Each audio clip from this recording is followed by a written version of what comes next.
गरीब ससुराल वालों ने खाया सब्जी वाला मोमोज। आइए आइए, ताजी और हरी सब्जियां लीजिए, बिल्कुल सस्ती मंडी भाव रेट पर। आलू, प्याज, पत्ता गोभी, शिमला मिर्च। रहने दे पवन, आवाज लगाने का कोई फायदा नहीं। लोग तो उस मोमोज वाले के स्टॉल पर भीड़ लगाई खड़े हैं। सचमुच भैया, जब से इस मोमोज वाले ने बाजार में ठेला लगाया है, हम सब्जी वालों की तो बिक्री ही बंद हो गई है। बेचारे दोनों भाई सब्जी की रेडी लगाए मुंह लटकाकर मोमोज के ठेले पर देख रहे थे, जहां ग्राहक चाव से मोमोज खा रहे थे। वाह भाई वाह, क्या तीखे और चटपटे मोमोज बनाता है तू। मुझको तो ये फुल प्लेट पनीर मोमोज भी कम पड़ गया। हाफ प्लेट पनीर मोमोज और हाफ चिकन मोमोज लगा दे। जी जी, अभी लगाता हूँ।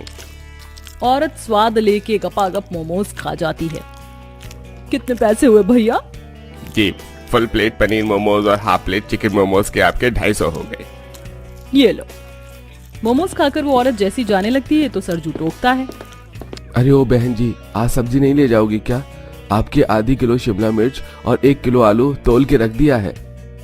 अरे भैया, अभी तो जो पहले की सब्जी ले गई थी वही फ्रिज में पड़े पड़े सड़ रही है, खत्म हो जाएगी तो बाद में ले जाऊंगी। जी अच्छा, कोई बात नहीं जी। बड़ी मुश्किल से उस दिन 2-4 लोग ही सब्जी खरीद कर ले जाते हैं, जबकि मोमोज वाला 7-8 बजे ही सारे मोमोज खत्म करके चला जाता है। दोनों भाई दिल उदास किए घर आ जाते हैं। सविता, मधु, जरा जाकर सब्जी उठवा दो। पापा और चाचा सब्जी बेचकर आ गए। चल मनु, हम भी चलकर सब्जी उठवाएंगे। पूरा परिवार सब्जी उठाने के लिए बाहर आता है, तभी सविता, अजी ये क्या, आज तो सारी की सारी सब्जी आप दोनों भाई जैसे रेडी पर सजा कर ले गए थे वैसे ही बचा कर ले आए हैं। वो आज सब्जी का बाजार काफी मंदा था। अरे तो थोड़ा सस्ते दाम में ही सब्जी खत्म कर देता ना सरजू। इतनी तगड़ी गर्मी पड़ रही है, रात भर में सारी सब्जियां खराब हो जाएंगी। अजी चिंता मत करो, मैं सब्जियों को हवा लगा दूंगी। माँ, तुम सुबह सुबह इन सब्जियों की छटाई कर देना, क्योंकि मैं सुबह इन सब्जियों को फेरी मारकर खत्म कर दूंगा। सरजू अपने गरीब परिवार वालों की शक्ल देखकर ऊपरी तरह से मुस्कुराया था, लेकिन दिल में हजारों चिंता उथल पुथल मचा रही थी। कमरे का किराया चुकाना और सबका पेट भरवाने सब्जी बेचकर भी वो इन दिनों पूरा नहीं कर पा रहा था। बस किसी तरह 2 टाइम की रूखी सूखी रोटी चल रही थी। इसके अलावा परिवार के पास ना तो कोई बचत थी और ना कभी कोई अच्छा खाना उनके घर में बनता था। भाभी, जल्दी से खाना लगा दो, बड़ी जोर की भूख लगी है। क्या बनाया है वैसे? देवर जी, मसूर की दाल और रोटी बनाई है और आलू का चोखा है। दाल रोटी चोखा देखकर पवन चिढ़कर बोलता है, भाभी ये आप किस ढंग का खाना बनाती हैं? दाल रोटी चोखा कोई खाना है? कभी थोड़ा चटकदार खाना बना लिया करो। सच में बहू, ये सब्जी रोटी दाल चावल खाकर मन भर गया है, कभी कुछ अच्छा बनाया करो। ये सही है, तुम ससुर देवर पति सब राशन पानी लेकर चढ़ जाओ। अरे वो बेचारी भी क्या करे, उसे जो बनाने को मिलेगा वही तो बनाएगी। सीता के झड़ने पर घर के सारे मर्दाना मुंह सुखाकर दाल रोटी चोखा खा लेते हैं। तभी अगली सुबह रेडी पर रखकर मोमोज वाला आता है। मोमोज खा लो, तीखे तीखे मोमोज खा लो, चटपटे पनीर मोमोज, चिकन मोमोज, पत्ता गोभी मोमोज। आओ आओ प्यारे बच्चों, खा लो मोमोज खा लो। मोमोज वाले की आवाज सुनते पड़ोसन निकिता अपने बेटे के साथ आती है। अरे ओ भैया, जरा 1 प्लेट पनीर मोमोज और 1 प्लेट चिकन मोमोज लगा दो। बहन जी, फ्राई मोमोज तो फुल प्लेट 100 रुपए है और ये स्टीम वाली 150। कौन से लगाऊं? दोनों में से खिला दो। ये लीजिए आपका मोमोज। निकिता अपने बेटे के साथ बड़े मजे से मोमोज खाती है, तो वहीं गरीब ससुराल वालों का मोमोज की खुशबू से मन खींच रहा था। तभी दोनों बच्चे मोमोज खाने की जिद पकड़ लेते हैं। माँ, पिताजी मुझको भी मोमोज खाना है, मोमोज खिला दो। खुशबू, माँ ने घर में रोटी बना रखी है ना, जाकर खा लो। नहीं नहीं, मुझको मोमोज खाना है तो खाना है। पापा बस 10 रुपए दे दो। अपनी मासूम सी बच्ची को ऐसे गिड़गिड़ाते देखकर सरजू का दिल निकल आता है। ठीक है, ये ले 10 रुपए और खा ले मोमोज। खुशबू को पैसे मिलने पर मनु भी मुंह फुलाकर रोते हुए बोलता है, माँ, पिताजी ने सिर्फ खुशबू दीदी को मोमोज खाने के लिए पैसे दिए। मुझको भी मोमोज खाने, मुझको भी पैसे दिलवाओ। मनु, पिताजी के पास और पैसे नहीं हैं, दीदी में से खा लेना एक तुम भी। अंकल अंकल, मुझको भी 1 प्लेट चिकन मोमोज दे दो। ओ खुशबू की बच्ची, तेरे पास इतने पैसे हैं कि मोमोज खरीद सकेगी। हाँ देखो, पिताजी ने मुझे 10 रुपए दिए। ये सुनकर मोमोज वाला भड़क कर उसे भगाने लगता है। अच्छा, तो तुझे 10 रुपए में 1 प्लेट चिकन मोमोज चाहिए? अरे इतने में तो 1 पीस भी नहीं मिलेगा, भाग यहाँ से। निर्दयी मोमोज वाले इतनी जोर से बेचारी बच्ची को धक्का मारता है कि उसे हाथ पैर में चोट लग जाती। तभी पूरा गरीब परिवार जुट जाता है और सास झगड़ जाती है। अरे मोमोज वाले, क्यों मारा मेरी पोती को धक्का? तेरा क्या चला जाता जो एक मोमोज मेरी बच्ची को दे देता? क्यों, मेरे मोमोज क्या फ्री के लग रहे हैं जो तुम जैसे भिखमंगों को बांटता फिरूं? चलो भागो यहाँ से, टाइम खराब मत करो। पैसे होते नहीं, भेज देते हैं बच्चों को खाने के लिए। घमंडी मोमोज वाला गरीब ससुराल वालों का तमाशा बनाकर चला जाता है। वहीं पड़ोसन भी उनके मजे लेती है। इसीलिए कहते हैं कि जितनी चादर हो इंसान को तो नहीं पैर फैलाने चाहिए। चल बेटा। बोझिल दिल के साथ गरीब ससुराल वाले अपने खांचे में लौट आते हैं। अच्छा, तो हम सब्जी बेचने जा रहे हैं। रात को बनाने के लिए कोई सब्जी तो निकाल दीजिए। पहले ही निकाल कर रख तो दिया है। पकड़, कैसे लाल लाल हो गया है। और ये पत्ता गोभी भी पीले पड़ गए हैं, इसका इस्तेमाल करके सब्जी बना देना। जी ठीक है। थोड़ी देर में सविता खाने की तैयारी में लग जाती है, मगर वही सादी सब्जी रोटी देखकर सब लोग मना कर देते हैं। बहू, मेरा खाना मत बनाना, मेरा पेट भरा हुआ है। माँ जी, ननद जी, आप लोग तो खाएंगे ना? नहीं बहू, मेरा भी जी मिचला रहा है तो मेरा खाना भी रहने देना। भाभी, मेरा भी मत बनाना। बच्चों, तुम दोनों तो खाना खाओगे? हम खाना तभी खाएंगे जब आप हमारे लिए मोमोज बनाओगी। हाँ। दोनों बच्चों की जिद करने पर सविता जुगाड़ लगाती है और उन हरी सब्जियों को घिसने लग जाती है। भाभी, आप इन सब्जियों को घिस क्यों रही हो? कुछ अलग बना रही हो क्या? हाँ, अब तुम जरा इन गोभी को बारीक घिसो, मैं देखती हूँ रसोई में मैदा पड़ा है क्या। सविता राशन के डिब्बे देखने लगती है और फिर राशन की दुकान से आधे किलो मैदा और मोमोज बनाने की सामग्री लेके आती है। कुछ देर बाद मैदा तो अच्छे से गूंद दिया, बस थोड़ी देर में सेट हो जाए तब तक सब्जियों में मसाले मिला देती हूँ, चटनी भी बना लेती हूँ। सविता सब्जी में से निकले ढीले टमाटर का प्रयोग करके तीखी लाल चटनी बना देती है। फिर दोनों नंद भाभी मोमोज में अलग अलग सब्जी, शिमला मिर्च, पत्ता गोभी डालकर फिलिंग करती हैं और स्टीम फ्राई दोनों तरह की सब्जी मोमोज बनाती हैं, जिसकी खुशबू पूरे घर में भर जाती है। कितनी बढ़िया खुशबू आ रही है मोमोज की। अरे बहू, जल्दी से परोस भी दे, मेरी तो खाने के लिए जीभ लपलप आ रही है। मेरे भी मुंह में पानी आ रहा है। जी बस लाई माँ जी, गर्मा गर्म सब्जी वाला मोमोज का स्वाद लीजिए। थोड़ी देर में दोनों भाई भी सब्जी बेचकर घर आ जाते हैं और जब सविता दोनों को खाने में सब्जी वाला मोमोज देती है तो उन दोनों के चेहरे पर चमक आ जाती है। अरे वाह, क्या बात है, आज घर में मोमोज बना है। सिर्फ मोमोज नहीं भैया, सब्जी वाला स्पेशल मोमोज बनाया है भाभी ने। टेस्ट करके बताइए ना कैसा बना है। जैसे ही गरीब ससुराल वाले सब्जी वाला चटपटा तीखा मोमो खाते हैं तो तारीफ करते नहीं थकते हैं। वाह भाभी, क्या बढ़िया सब्जी वाला मोमोज बनाया है आपने। ये गोभी वाला मोमोज तो सबसे मस्त बना हुआ है और ये गाजर वाला मोमोज भी गजब का लग रहा है। आज तो मोमोज की दावत ही हो गई भाई। पूरे परिवार को सब्जी वाला मोमोज इतना ज्यादा पसंद आता है कि वो बार बार मांग कर खाते हैं। बहू, तेरे चलते हम लोगों ने इतना स्वादिष्ट सब्जी वाला मोमोज खाया, देख सब कितने खुश हैं। माँ जी, मैं सोच रही थी कि घर के बाहर ही मैं सब्जी के मोमोज का स्टॉल खोल दूं। आजकल हर कोई मोमोज खाना पसंद करता है, मोमोज में बढ़िया कमाई है और वैसे भी गर्मी के कारण सरजू जी की कितनी सब्जी बेकार होती है, उसका इस्तेमाल करके हम मोमोज बना सकते हैं। सविता की सोच पर उसके गरीब ससुराल वाले समर्थन करते हैं और घर के बाहर उसकी सब्जी के मोमोज का स्टॉल खुलवा देते हैं। खाना बनवा रही हैं। नेहा अपने ऊपर बर्फ का पानी डालकर पूरी तरह गीली हो चुकी थी और किचन कम और धोबी घाट ज्यादा लग रहा था। तभी वहां नीलम की जेठानी मोनिका आती है।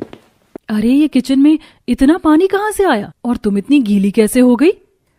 दीदी, देख नहीं रही हैं आप कितनी गर्मी है? तो क्या ये पसीना है? इतना पसीना आज तक मैंने किसी को आते नहीं देखा। नीलम अपनी जेठानी को कोई जवाब नहीं देती और मोनिका भी हैरान थी। क्या मोनिका अपनी देवरानी के गर्मी सहन न होने पर शरीर पर बर्फ का पानी डालने वाले वाकया से अनजान थी? और अगर वह इस वाकया से अनजान थी तो नीलम ऐसा क्यों कर रही थी? इसे जानने के लिए कहानी में थोड़ा पीछे चलना होगा। नीलम की शादी को महज 1 महीना हुआ था। नई नवेली नीलम को उसके ससुराल में काम के लिए कम टोका जाता था। बड़ी बहू, छोटी बहू कहाँ है? काफी दिन से देख रही हूँ, वो खाना बनाते वक्त तेरे साथ नहीं होती। खाना खाते हुए भी तुम्हें चैन नहीं है। न जाने कब खत्म होगा औरतों का सास बहू नंद का साजिश। कमलेश की बात सुनकर गीता खाना खाने लगती है, लेकिन देर शाम जब मोनिका अपनी सास से खाने में क्या बनेगा पूछने आती है तब। छोटी बहू, अरे ओ छोटी बहू। जी माँ जी, कहिए। मैं काफी समय से देख रही हूँ तू किचन में बड़ी बहू के साथ हाथ नहीं बटाती। माँ जी, मैं किचन में काम करने जाती तो हूँ, लेकिन मुझे किचन में काम करने की आदत नहीं है, तो गर्मी से चक्कर आ जाता है या फिर मेरे पैर लड़खड़ाने लगते हैं। देख बहू, तुझे इस घर में आए हुए 1 महीने से ज्यादा हो चुका है। कुछ दिन तो हमने इसलिए नहीं बोला कि चलो ठीक है, खुद ही बहू काम काज देख लेगी, लेकिन तूने तो आराम करने का मन बना लिया है। अपनी सास की फटकार सुनकर नीलम किचन में खाना बनाने जाती है, लेकिन खाना बनाते दौरान उसे ज्यादा गर्मी लगने लगती है। गर्मी के मारे मुझे चक्कर आ रहा है, मैंने कहा था माँ जी को, लेकिन नहीं माना उन्होंने। तभी रसोई में नीलम अपनी जेठानी को देखकर गिरने का नाटक करने लगती है। अरे नीलम, क्या हुआ तुझे? माँ जी जल्दी किचन में आइए। गीता भी जल्दी से किचन में आती है और नीलम के मुंह पर पानी के छींटे मारती है। देवरानी जी, आप आराम कीजिए, मैं किचन का काम संभाल लेती हूँ। उस वक्त तो नीलम काम करने से बच जाती है। अगले दिन गीता फिर से नीलम को काम करने के लिए कहती है। अरे बहू, आज फिर से तू रसोई में नहीं गई? तुझे क्या बार बार मुझे कहना पड़ेगा? जाकर रसोई संभाल, और चक्कर आना, शरीर में खुजली होना गर्मी में आम बात है। ठीक है माँ जी, जाती हूँ। गीता समझ चुकी थी कि नीलम हर दिन किचन में काम न करने का बहाना ढूंढ रही है, लेकिन वो भी अपनी बहू को बार बार किचन में भेज दिया करती और हार कर नीलम को भी गर्मी में खाना बनाना पड़ता। नीलम तो खाना बना रही है, तब तक मैं घर के और काम निपटा लेती हूँ। नीलम, जब तक तू काम कर रही है मैं और काम कर लेती हूँ।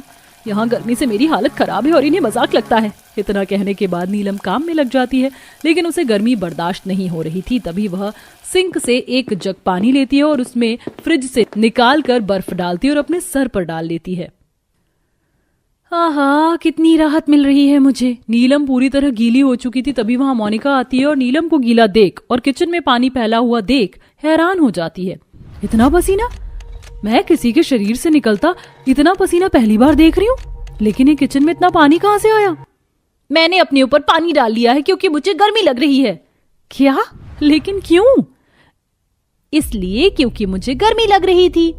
नीलम के गर्मी में काम करने के इस अंदाज से पूरा घर हैरान था और अब किचन कम धोबी घाट ज्यादा लगने लगा था। चारों तरफ पानी ही पानी और नीलम के शरीर से टपकता पानी कभी कभी खाने में भी चला जाता।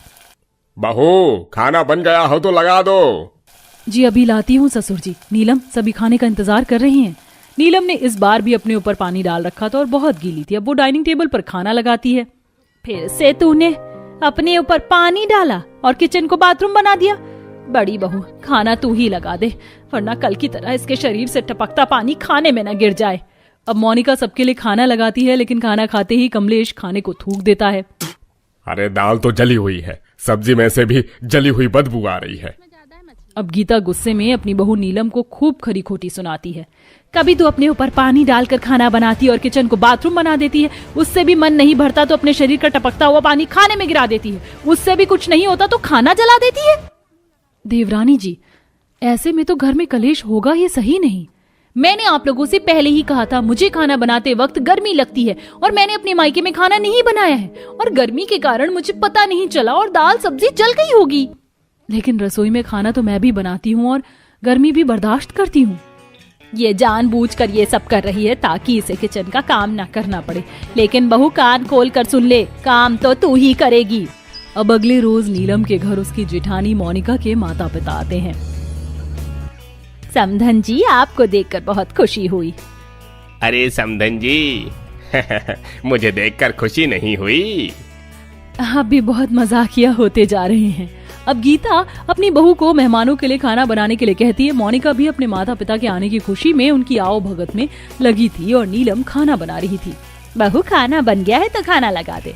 इस बार भी नीलम गीली थी। उसे देखकर गीता और मोनिका समझ जाते हैं कि इसने अपने ऊपर पानी डाला है, लेकिन वो जब खाना लगा रही होती तभी उसके शरीर से पानी टपककर दाल की कटोरी में गिर जाता है। आपको तड़के वाली दाल पसंद है ना? पसंद तो था बेटी, लेकिन अब लगता नहीं मैं कभी दोबारा दाल भी खाऊंगी। मेरे पेट में ना जाने क्यों दर्द हो रहा है। अभी तक तो कह रही थी भूख लगी है। तभी शांति महेश के कान में कुछ कहती है और महेश भी खाना खाने से मना कर देता है। अब जब शांति और महेश बिना खाना खाए घर से चले जाते हैं तब मोनिका को पता चलता है कि असल में हुआ क्या था। बस माँ जी, बहुत हुआ। इसके मायके से लोग आते हैं तो मैं उनकी सेवा करती हूँ और इन्होंने मेरे माता पिता के लिए खाना तो बनाया, लेकिन उसमें अपने शरीर से गिरता हुआ गंदा पानी टपका दिया। हे भगवान, क्या करूं इस औरत का। बहू, क्या करूं मैं तेरा। मैंने तो ध्यान नहीं दिया, और अगर उन्होंने ध्यान भी दिया तो बता दिया होता, मैं दूसरी दाल बना देती। मुझे तो डर है तू घर वालों को खाना खिलाती है, उसमें भी अपने शरीर का गंदा पानी टपका देती होगी। दोनों देवरानी जेठानी में खूब लड़ाइयाँ होती हैं। अब अगले दिन नीलम में कोई सुधार नहीं आता, और तो और एक रोज नीलम के गिरे पानी पर किचन में उसकी सास गीता फिसल कर गिर जाती है। सत्यानाश हो तेरा, जो तुझे अपने ऊपर पानी डालकर खड़े होने का शौक चढ़ा है। लेकिन आज तो मैं टप में पानी रखकर खड़ी हुई हूँ। वो पैर में जलन हो रही थी ना, शायद मुझसे ही एक जग पानी छलक कर गिर गया है। अरे नीलम, तो देख क्या रही है, माँ जी को उठा भी। गीता गुस्से में अब किचन में एसी लगवाने का फैसला करती है, जिससे मोनिका और नीलम दोनों खुश हो जाती हैं। मेरी वजह से तो किचन में एसी लग गया है, अब तो गर्मी नहीं लगेगी। लेकिन बेचारी नीलम इस बात से अनजान थी कि आने वाले एसी का बिल उसका पति भरने वाला था। 20 दिन बाद बिजली का बिल आता है। ये क्या, पूरे 5,000 का बिल? अरे इतने तो मुझे अपने ससुराल में सलामी में पैसे नहीं मिलते। इसमें मेरी क्या गलती? रसोई में सचमुच बहुत गर्मी लगती है। तो फिर ये बिजली का बिल भी तुम भरो। तुम तो पहली औरत हो जो किचन में खाना बना रही हो। बहू, तूने क्या सोचा किचन में एसी लगेगा तो उसका बिल मैं भरूंगी? भला मैं बिल क्यों भरूं? जब एसी की हवा तुम खाओगे तो बिल भी तुम्हारा पति भरेगा। गीता अब अपने बेटे और बहू में लड़ाई लगवाकर साइड हो चुकी थी, लेकिन नीलम को भी बिजली का बिल आने के बाद एहसास होता है कि वो फिजूल खर्ची कर रही है और अपनी आदतों पर वो कंट्रोल करने की कोशिश करती है, जिसमें धीरे धीरे वह कामयाब भी होती है। चटोरी बहू की रसोई। अरे यार मम्मी, खाने में मिर्च तो डाला करो, कोई टेस्ट ही नहीं आ रहा है। मुश्किल से एक नाश्ता तो गरम नसीब होता है, वो भी ऐसा सादा परोस दोगी तुम तो मेरा शरीर कैसे चलेगा? मिर्च तो डाला करो, मिर्च तो डाला करो, कान खा गई क्या कहकर। कच्ची मिर्च लेकर बैठ जाया कर खाने के लिए। पूरी 1 चम्मच देगी मिर्च डाली है सब्जी में, और कितनी मिर्च खाएगी तू? ऐसे ही पूरे मुंह में छाले पड़े रहते हैं तेरे। 4-4 घंटे बाथरूम में बैठी रहती है और कहती है मिर्च डाला करो। मेरा क्या है, ले 1 और चम्मच मिर्च डाल दी सब्जी में। अब पेट में दर्द हो ना तो मुझसे मत बोलने आना। बोलना तो नहीं चाहिए सुजाता जी, पर 4-4 घंटे मेरी बेटी बाथरूम में नहीं बैठती है। ये तो बेचारी आधे 1 घंटे में बाहर आ जाती है। आपका सुपुत्र 4-4 घंटे बाथरूम में बैठा रहता है, वो भी फोन लेकर। कभी पूछिए क्या करता है इतनी देर अंदर? घर पर तो 24 घंटे आप सबकी बातें चलती रहती है। ऐसे में इंसान पढ़े तो कहाँ पढ़े पापा? बाथरूम में बैठकर फोन पर नोट्स देख देख कर याद करता हूँ, वहाँ अच्छे से आंसर्स याद होते हैं। सुन लिया आपने? नोट्स याद करता है मेरा राजकुमार। मेरा बेटा जीता रहे।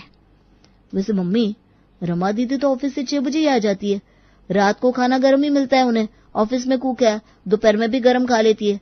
फिर ये एक बार ही गर्म खाना नसीब होने वाला ताना मुझे समझ में नहीं आया।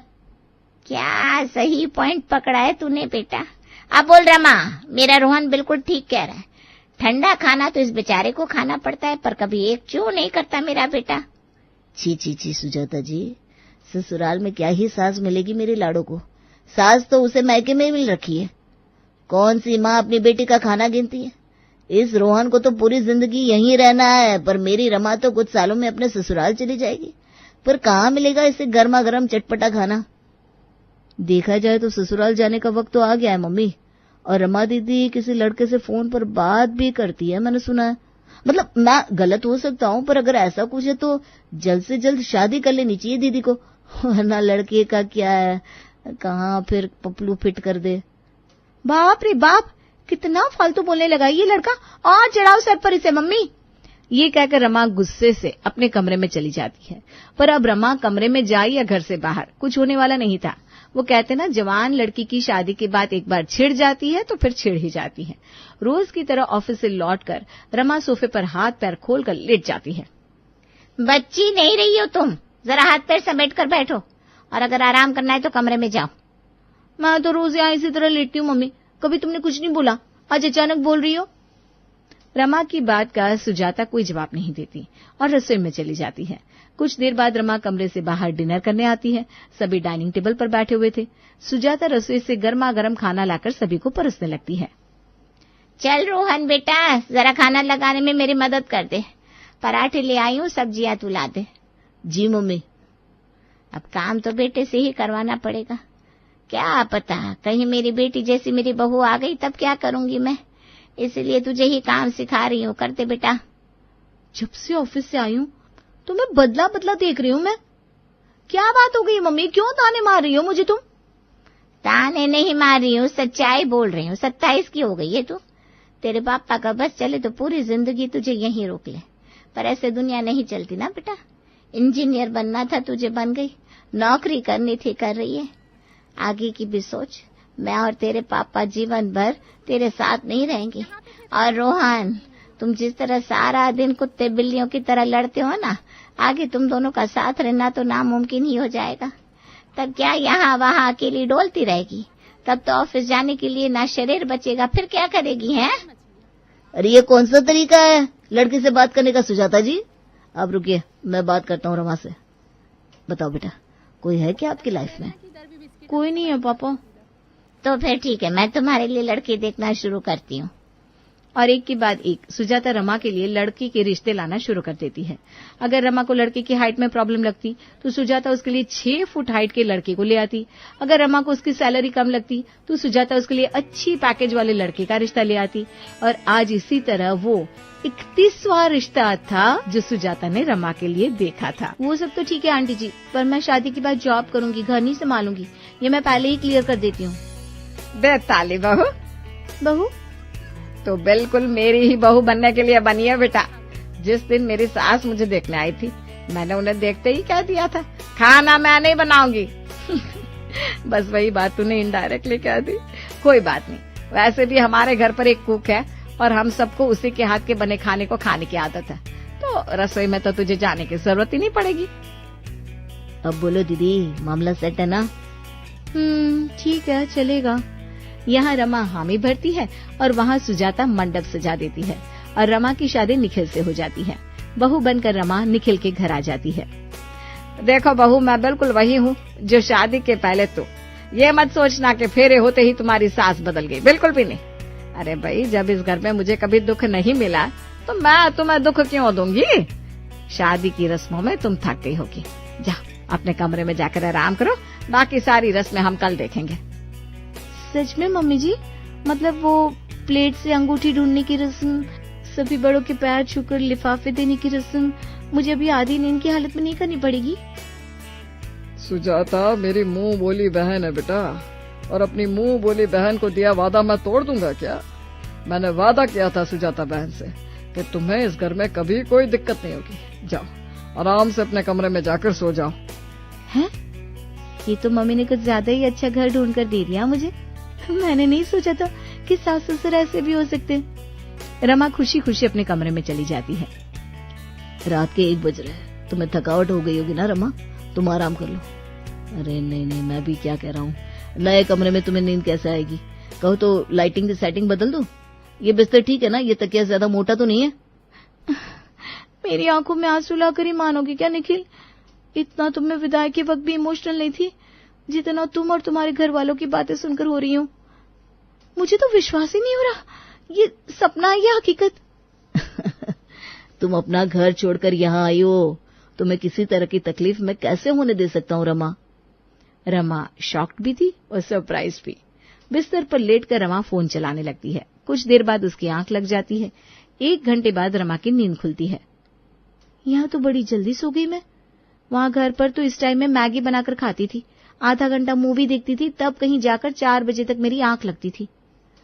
वैसे भूख तो अभी भी लग रही है, जाकर मैगी बना लेती हूँ। रमा किचन में जाती है और कोना कोना छान मारती है, पर उसे कहीं भी मैगी की पैकेट नहीं मिलती। शादी का घर है, इतने मेहमान आए हुए हैं और एक मैगी तक का पैकेट तक नहीं है किचन में। अच्छा बच्चे भी तो आए हुए हैं ना, खा गए होंगे सब।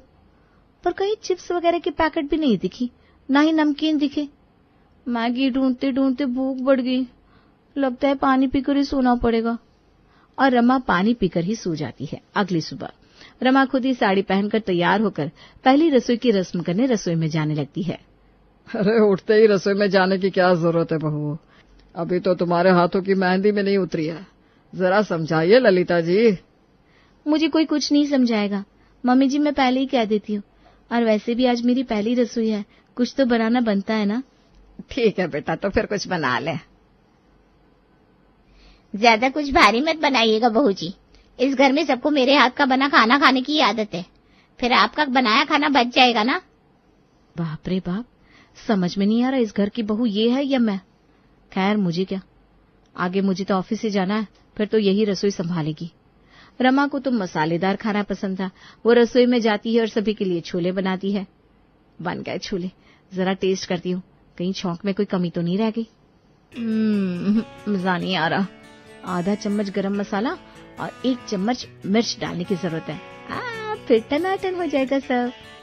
गर्मा गर्म छोले तैयार करके रमा बाहर टेबल पर लगाती है, जिसे देखते ही प्रमोद कहता है, बाप रे बाप, छोले कितने दिनों बाद बने होंगे ना छोले सुजाता जी। बनेंगे ही क्यों भैया, इस घर में किसी को छोला पचता ही कहाँ है। 1 दिन खाना और 2 दिन तक लगातार टॉयलेट जाना। कोई बात नहीं, बहू जी ने बनाया है तो आप सब मुंह झूठा तो कर ही सकते हैं। अरे पापा, वो तो ये रितु आंटी बनाती होगी ना, इसलिए आप लोगों को लूज मोशन हो जाते होंगे। मेरे हाथ के बने छोले को खाकर देखिए, मन फ्रेश न हो जाए तो मेरा नाम रमा नहीं। ललिता, प्रमोद और निखिल 1-1 चम्मच छोले मुंह में तो लेते हैं, पर तीनों में से कोई भी उस छोले को निगलने की हिम्मत नहीं कर पाता। पानी, ये क्या बना दिया बहू तूने। एक तो पहली रसोई में मैंने सोचा तो कुछ मीठा बनाएगी, पर तूने बना दिए छोले, और वो भी इतने मसालेदार। हमारे घर पर कोई इतना मसाला वाला खाना नहीं खाता बहू। हाय हाय, अब तो लगता है नाश्ते के पहले मुझे आप तीनों के लिए लस्सी बनानी पड़ेगी।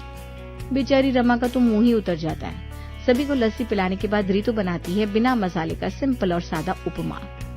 ये क्या है, इसमें तो कोई टेस्ट ही नहीं है। क्या टेस्टी उपमा बनाया है रितु आंटी, आपने, मजा आ गया। अरे इसमें टेस्ट कहाँ है, इसमें तो कोई टेस्ट ही नहीं है। तुम अच्छे से खा नहीं रही हो रमा। अरे बेटा, वो बहू ने अपने बनाए छोले खाए हैं ना, इसलिए उसके मुंह का टेस्ट चला गया होगा।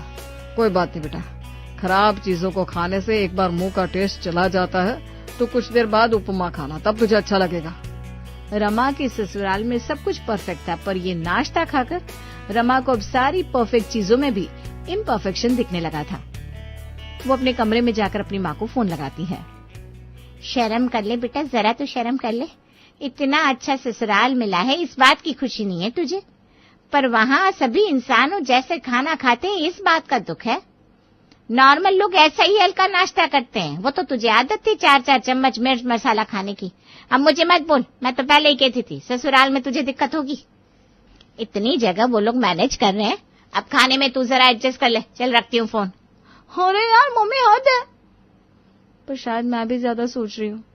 नाश्ता तो बहुत घरों में सादा होता है, हो सकता है दोपहर में कुछ अच्छा बना ले रितु आंटी। नहीं, मैं रिस्क नहीं ले सकती। रमा खुद ही रितु के पास जाती है और उसे बिरयानी बनाने को कहती है। बिरयानी? अच्छा पुलाव तो? पुलाव अलग चीज होती है आंटी। हाँ ठीक है ठीक है, नए नए शौक उफर रहे नई बहू के मन में। ठीक है, आप जाइए बहू रानी, ठीक है, 1 बजे टेबल पर खाना लग जाएगा। बिरयानी बनने की खुशी में रमा बड़ी एक्साइटेड थी। अपने कमरे में शीशे के सामने बैठकर वो खुद से बातें कर रही थी। क्या लाइफ है, कुक खाना बना रही है, ससुर बाहर से सब्जी लाकर दे रहा है, सास आराम से अपने कमरे में बैठी है और पति छत पर वॉक कर रहा है। लगता ही नहीं कि ये ससुराल है। अब ड्रेसिंग टेबल के सामने बैठ ही गई हूँ तो लिपस्टिक लगा लेती हूँ। रमा शीशे के सामने बैठकर साज श्रृंगार करने लगती है, अपना फोन चलाती है, फिर टीवी देखती है। ऐसे ही बज जाते हैं 1। निखिल बेटा, भाभी खाना लग गया है, आ जाइए। सभी खाने के टेबल पर पहुंचते हैं। ये क्या है, चावल में हल्दी डालकर पीला कर दिया और दम लगा दिया, ऐसे बनती है क्या बिरयानी? अरे ऐसे नहीं तो कैसे बनती है रमा, मैं तो आज पहली बार बिरयानी खा रहा हूँ। क्या बिरयानी बनाई आपने रितु आंटी, और ये जीरा, वाह। वही तो, जीरा। जीरा कौन डालता है बिरयानी में? उफ, ये सब क्या है भगवान। तुम्हारी टेंशन मैं समझ सकता हूँ बहू, आज खाना कुछ ज्यादा मसालेदार हो गया नहीं। एक काम करना रितु, तू रात में सभी को कांजी का पानी और रोटी दे देना। रात का पता नहीं, पर अभी तो तू मुझे गरम मसाला ला कर दे दो आंटी। गरम मसाला वो तो मैंने हटा दिया ना रसोई से बहू। वो क्या है ना, हमारे रसोई में गरम मसाले का इस्तेमाल नहीं होता। वो तो मेहमान आए हुए थे तो दिखावे के लिए कुछ चीजें रसोई में रखनी पड़ी। जैसे ही मेहमान गए मैंने सब कुछ हटा दिया। बेचारी रमा का तो मूड ही ऑफ हो जाता है। अपने कमरे में यहाँ से वहां चक्कर काट रही रमा खुद से बातें कर रही थी। जी तो कर रहा है खुद के लिए अलग खाना बना लूं, पर नई नई शादी हुई है, अगर ऐसा करूंगी तो बात बिगड़ जाएगी, और अगर ऐसा खाना खाकर मुझे ऑफिस जाना पड़ा तब तो पक्का परलोक सिधारते वक्त नहीं लगेगा मुझे। अरे खाना ही नहीं रहेगा पेट में तो काम कैसे करूंगी? अब तो सबसे पहले रसोई का प्रॉब्लम ही सॉल्व करना पड़ेगा।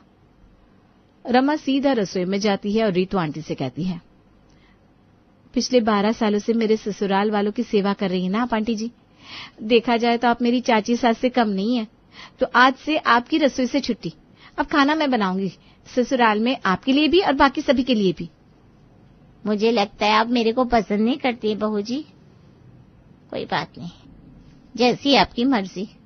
रमा ब्लिंकिट से मसाले ऑर्डर करके आज का खाना तैयार करने लगती है। चलो रमा, अब अपना दिमाग चलाने का वक्त आ गया है। रमा अपनी सास के कमरे में जाती है और उनसे मसाले का अंदाजा पूछती है।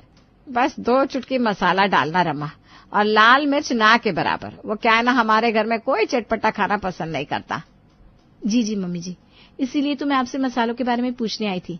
आपसे सटीक अंदाजा कौन ही दे सकता था। इसी तरह रमा अपने ससुर जी के पास जाती है, फिर निखिल के पास और फिर रीतू आंटी के पास। आपसे ज्यादा किसे ही इस घर में खाने के अंदाज के बारे में पता होगा आंटी जी। आज मेरा पहला दिन है ना, तो आप ही बताइए कितना मसाला डालूं। रीतू भी अपने हिसाब से रमा को मसाले की क्वांटिटी बता देती है और सभी के बताए मसाले की क्वांटिटी को मिलाकर रमा सब्जी में डाल देती है और कर लेती है आलू की सब्जी तैयार। टेबल पर परोसी आलू की इस चटपटी सब्जी को खाते ही सभी के मुंह और नाक से धुआं निकल जाता है। ये क्या है बहू? मेरा तो आज रसोई में पहला दिन है पापा जी। मसाले की क्वांटिटी पूछी तो थी मैंने आपसे, आपकी बताई क्वांटिटी ही डाली है। अब सब्जी ऐसी बन गई तो उसमें मेरी क्या गलती। रमा तो चटकारा मार मार कर सब्जी खा लेती है और बैंड पूरे घर की बच जाती है। दूसरे वक्त फिर से रमा यही आइडिया अपनाती है और बनाती है मसालेदार डोसे के साथ चटपटा सांभर। ये कैसा सांभर बना दिया रमा तुमने? इसे खाकर तो सभी को लूज मोशंस हो जाएंगे। सांभर में मसाला कितना जाएगा नहीं जाएगा सब पूछा था ना मैंने तुमसे निखिल। मेरी गलती क्या हुई? अंदाजा तो तुमने गलत बताया। मेरा तो रसोई में पहला दिन था आज। और इसी तरह हर रोज रमा मसाले की क्वांटिटी का अंदाजा सभी से पूछती और खाना बनाती अपने हिसाब से, ताकि इस मसालेदार खाने का बेड़ा वो किसी और के सर पर मार सके। इसी तरह दिन बीत रहे थे। पर अगर रमा सयानी थी तो बाकी सभी कोई बेवकूफ तो थे नहीं। आज जब रमा सभी से मसाले की क्वांटिटी पूछने आती है तो सभी हाथ खड़े कर देते हैं। मैं तो खाना बनाना ही भूल गई है बहू जी। आपको जो समझ में आए उस हिसाब से मसाले डालिए। हाँ बहू, मुझे तुझ पर पूरा भरोसा है। तो बना ले अपने हिसाब से खाना। ऐसे कैसे मम्मी जी, मुझे तो खाने का अंदाजा ही नहीं है। अगर अंदाजा नहीं है तो फिर रसोई में रीतू को बनाने दे खाना। वो मम्मी जी क्या है ना, ये सब मैं जानबूझकर कर रही थी, मुझे माफ कर दीजिए। मुझसे ये सादा खाना नहीं खाया जाता और आप लोग मसालेदार खाना खाते नहीं, क्या करूं मैं? अरे बस इतनी सी बात है बहू। ऐसा है तो तू अपना खाना अलग बना लिया कर। बस जब तू रसोई में अपने लिए अलग खाना बनाएगी तो खिड़की लगा देना, ताकि मोहल्ले वालों को इस बात का पता ना चले कि हमारे घर में बहू का खाना अलग बन रहा है और ससुराल वालों का अलग। बाहर वालों को तो मौका चाहिए बातें बनाने का। बाकी तेरा जो मन है वो खा बेटा। ये सुनते ही रमा की टेंशन एक बार में ही छूमंतर हो जाती है और जिस प्रॉब्लम को उसने इतना बड़ा कर दिया था वो ललिता की एक बात में हवा हो जाती है। इस दिन के बाद रमा के ससुराल वाले अपनी पसंद का सादा खाना खाते और रमा खाती चटपटा मसालेदार।